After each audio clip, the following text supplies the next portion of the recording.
Do you have a country that you love or a country that you live and a country that cares about you? But a country that isn't yours by birth, but a country that is yours by right because you live in that country, because you have the right to live there, because you have the paperwork that says you have the right to live there. Paperwork can be what determines the difference between who we are and what we reflect in the governance of our own existence. Our fate can be delivered to us by a piece of paper simply because someone says, this paper says this paper has the power of this, and this paper means this to me. So it must mean this to you because that's what the paper says. And if the paper says it's so, then the paper is right, and you have no right to say the paper is wrong because it is our government. It is ours to say to you, our right to say to you, because our government backs us up with this piece of paper we entrust, and we entrust that it is right because the paper wouldn't have been written if the paper was not right. And now that we have to use the paper against you, that paper may be the thing that gets you deported, gets you incarcerated, or gets you just thrown out of the country for no other reason than nobody wants you here in the country anymore.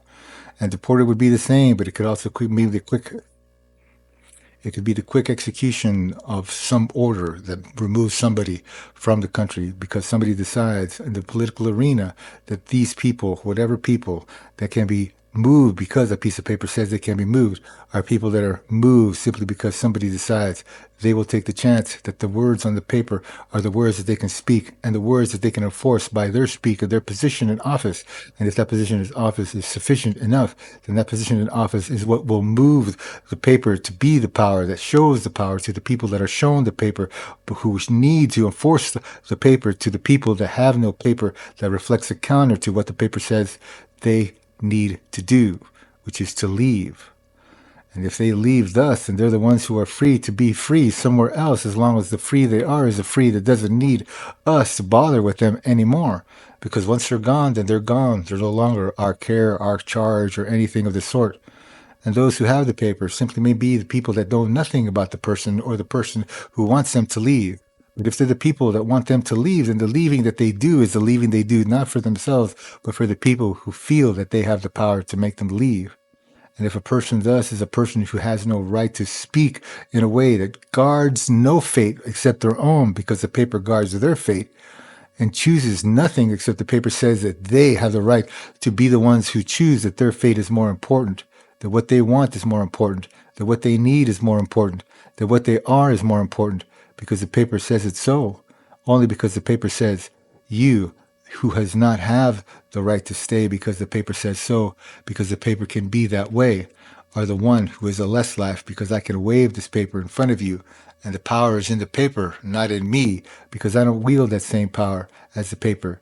Because if the paper wasn't there and I told you to leave, even in political office, someone just rolled down and said, I'm so-and-so and I have this power, to someone who he assumed, or they assumed, whoever assumed, a person was not someone who belonged in this country, and yelled at them, or got out and told them, you have to leave, I'm so-and-so, nothing would happen.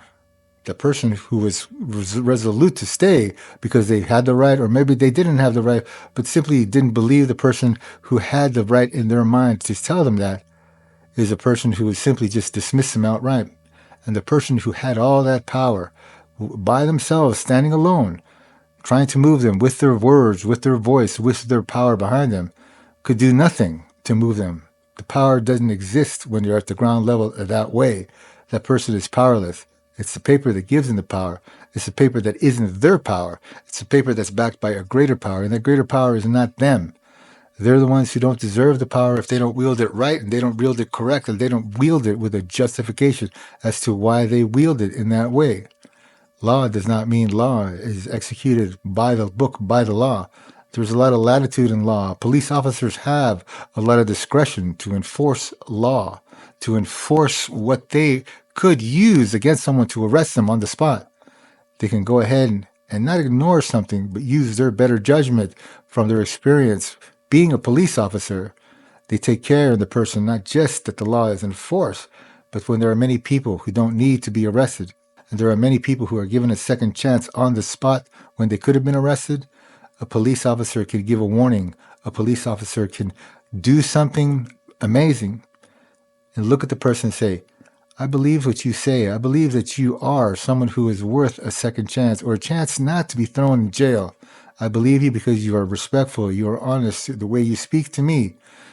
And my gut tells me it's right to give you a warning. It's right to be polite to you as well. It's right to care about you the next time I see you. And if I do, that reinforces my belief in you if you are the same way to me. Or if I look into you, maybe I find some help for you because I choose to care about you because my gut tells me you're worth caring. A piece of paper can't tell you that. A piece of paper can't give that second chance. The piece of paper is all you have to use to wield that power. You may have a reason, you may have a rhyme to whatever it is that you choose to do to pull that paper, use it as your wielding of power paper. But in truth, if that's all you have, you don't wield anything. The morality of choices that are written on pieces of paper are not the morality of choices that drive decisions that made that paper. That paper is not a one-size-fits-all. That paper exists for a purpose that may not be specific to what it is that you try to do. Because when that paper may not show what it is, the truth behind your motives, the truth behind your motives are what are important when you make a choice that changes someone's fate, that hurts someone's life, simply because that paper permits you to do it. Truth is important when wielding papers of that sort, and truth is important so that paper stands up down the road as a paper that has the validity to be used down the road. Because if someone abuses that paper, someone lies so that they can use that paper, someone misrepresents a situation or a person that they wish to enforce that piece of paper upon which they change their fate, it's a lie. And those who support them to say, yes, pull the paper, use the paper, be the paper power wielder, and we agree, without knowing exactly the motives of the person, which may not be bad. It's just simply me, misinterpreted, misrepresentative, misguided by themselves or people close to them who may not really know what they're doing when they try to change a person's fate for the lesser, to hurt someone. They may think that they're trying to help someone, when in truth, they're hurting someone far more than that person could hurt themselves because they're not trying to. A piece of paper can make someone be institutionalized? No. Taken to mental health institution? Yes. Taken for observation for mental health? Yes. And it's only the word of somebody to say and file a piece of paper, may be so. And a police officer shows up and say, we have this paper that says you said so-and-so, said thus and thus. And because you were reported, we have to investigate. What determines whether or not you're taken because that piece of paper got the officers there to investigate, to look at you for your betterment, for your health, is determined by what you say, maybe. But it can't be determined by what other people say about you more forcefully. And you may end up going for observation for 3 days, 7 days, sometimes it is, and then be released because the grounds will be unfounded. The motivation to do things to people because of paper is something that people shouldn't choose to do if the paper really doesn't reflect what their heart is or how they choose to live and reflect their morality to others.